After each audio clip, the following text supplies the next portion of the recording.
नमस्कार बच्चों, आज हम आपको काव्य से पाठ 2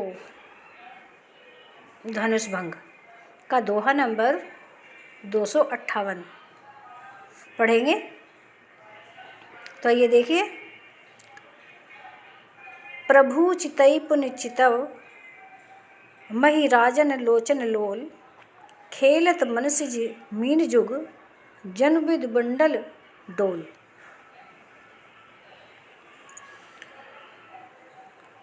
प्रभु श्री रामचंद्र जी को देखकर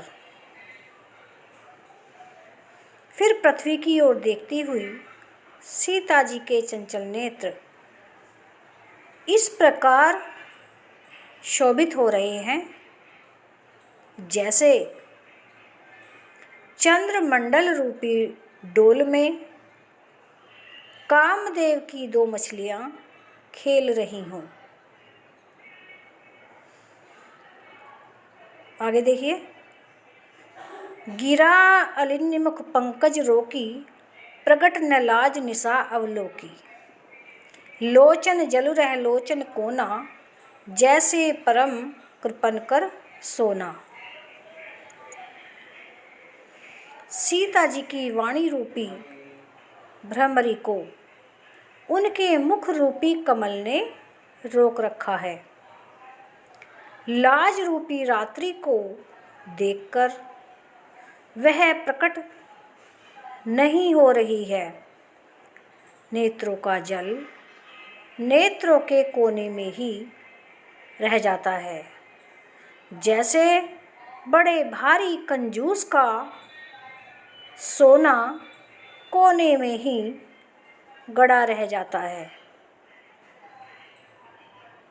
आगे देखिए,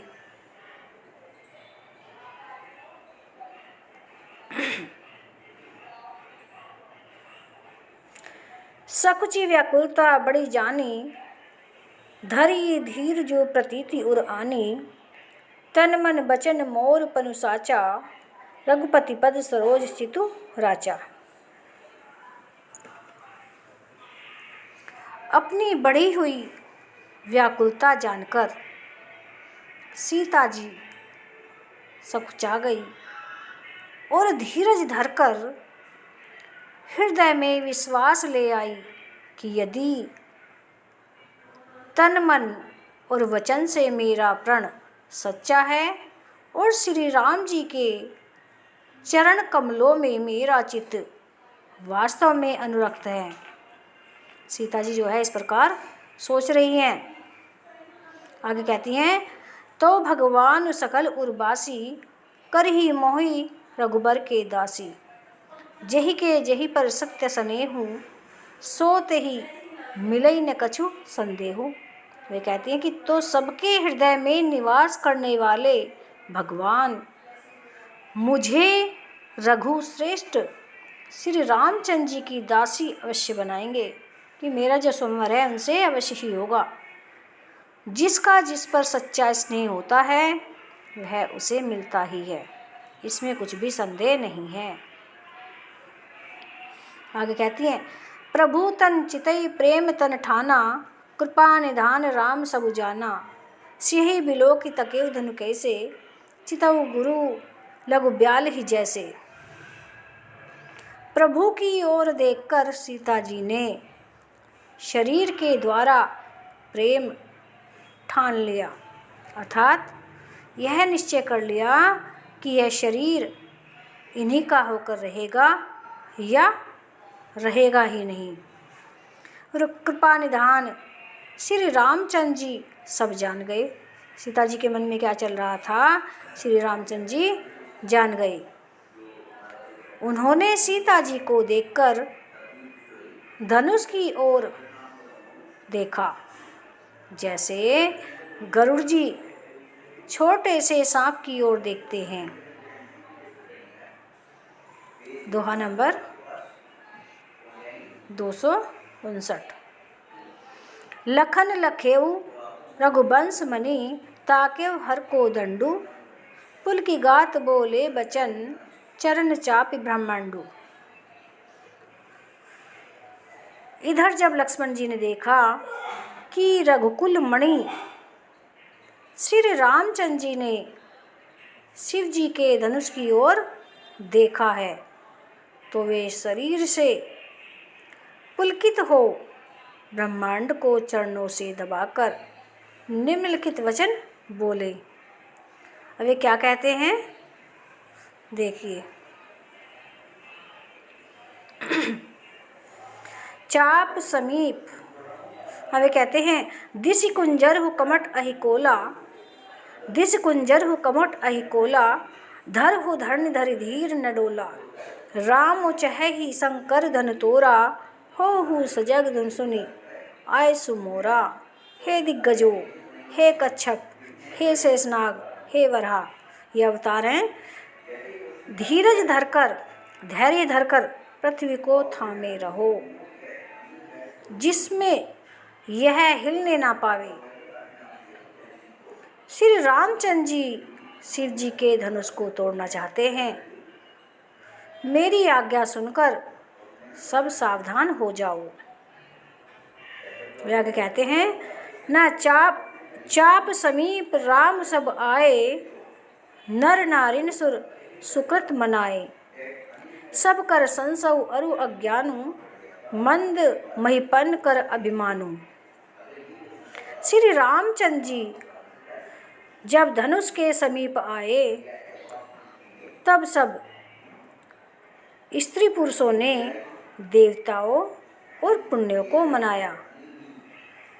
सबका संदेह और अज्ञान, नीच राजाओं का अभिमान, सबने जो है अपने अपने पुण्य को याद किया कि हमने जो भी अपने जीवन में पुण्य किए थे वो सारे अब सफल हो जाएं, उनका जो फल है वो हमें मिल जाएं। आगे देखिए। भृगुपति के गर्भ गरुआई, सुर मुनि बरन के कदराई, सिय कर सोच जनक पछताता, रानी कर दारुण दुख दावा। परशुराम जी के गर्व की गुरुता, देवता और श्रेष्ठ मुनियों की कातरता, सीता जी का सोच, जनक का पश्चाताप और रानियों के दारुण दुख का दावानल। वे सभी जो है, सीता जी सोच रही थी और जनक जो है पश्चाताप कर रहे कि मैंने ये प्रण क्यों रखा, ये इस तरह की शर्त क्यों रखी। जो रानियां थी वो सभी रो रही थी। आगे देखो। शंभु चाप बड़ बोहित पाई, चढ़े जाई सब संगु बनाई, राम बाहुबल सिंधु अपारू, चाहत पारू नहीं को कढ़ारू। ये सब शिवजी के धनुष रूपी बड़े जहाज को पाकर, शिवजी के धनुष को जो है एक बड़ा जहाज समझे हुए हैं, समाज बनाकर उस पर जा चढ़े। ये श्री रामचंद्र जी की भुजाओं के बल रूपी अपार समुद्र के पार जाना चाहते हैं, परंतु कोई केवट नहीं है, उस जहाज को चलाने वाला कोई नहीं है। दोहा नंबर 260 देखिए।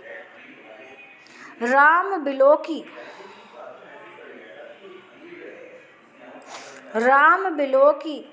लोग सब चित्र लिखे से देखी, चितई सिए कृपायन जानी विकल्प विशेषी। राम बिलोके लोग सब चित्र लिखे से देखी, चितई सिए कृपा यतन जान विकल्प विशेषी। श्री रामचंद्र जी ने सब लोगों की ओर देखा और उन्हें चित्र में लिखे हुए से देखकर फिर कृपाधान श्री राम ने सीता जी की ओर देखा और उन्हें विशेष व्याकुल जाना, उनकी व्याकुलता को जो है वे पहचान गए। देखी विपुल विकल वैदेही, वैदेही सीता जी का नाम था, वैदेही निमिष विहात कलप समते ही, त्रसित बारी बिन जो तनु त्यागा, मुए करे का सुधा तड़ागा। उन्होंने सीता जी को बहुत ही विकल देखा, व्याकुल देखा, उनका एक एक क्षण कल्प के समान बीत रहा था। यदि प्यासा आदमी पानी के बिना शरीर छोड़ दे तो उसके मर जाने पर अमृत का तालाब भी क्या करेगा? व्यर्थ है, बिल्कुल बेकार है।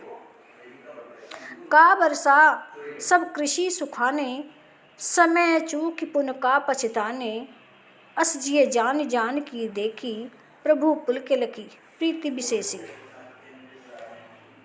सारी खेती के सूख जाने पर वर्षा किस काम की? जब फसल सूख जाती है तो बारिश का होना व्यर्थ है। अर्थात समय बीत जाने पर फिर पछताने से क्या लाभ होता है? जब समय हाथ से निकल जाता है तो पछताने से कुछ भी नहीं होता। जी में ऐसा, मन में ऐसा समझकर श्री रामचंद्र जी ने जानकी की ओर देखा और उनका विशेष प्रेम देखकर वे पुलकित हो गए, प्रसन्न हो गए। गुर ही प्रणाम मन ही मन कीना, अति लाघवा उठई धनु लीना। दम के उदामनि जिमि जब लयउ, पुनि नभ धनुमंडल सम भयउ। मन ही मन उन्होंने गुरु को प्रणाम किया और बड़ी फुर्ती से धनुष को उठा लिया।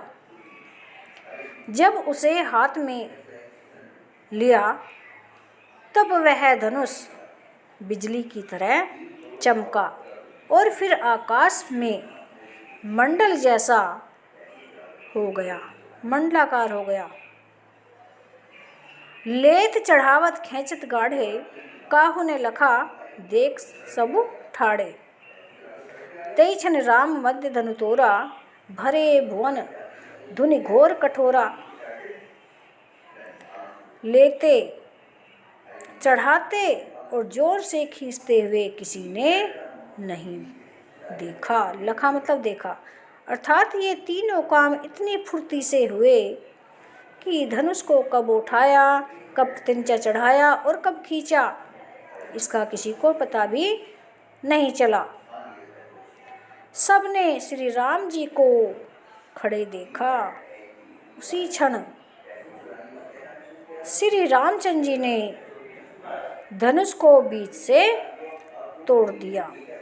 भयंकर कठोर ध्वनि से लोक भर गए, तीनों लोक भर गए। तीनों लोकों में जो है धनुष की टंकार की जो ध्वनि है वो गूंज गई। छंद देखिए।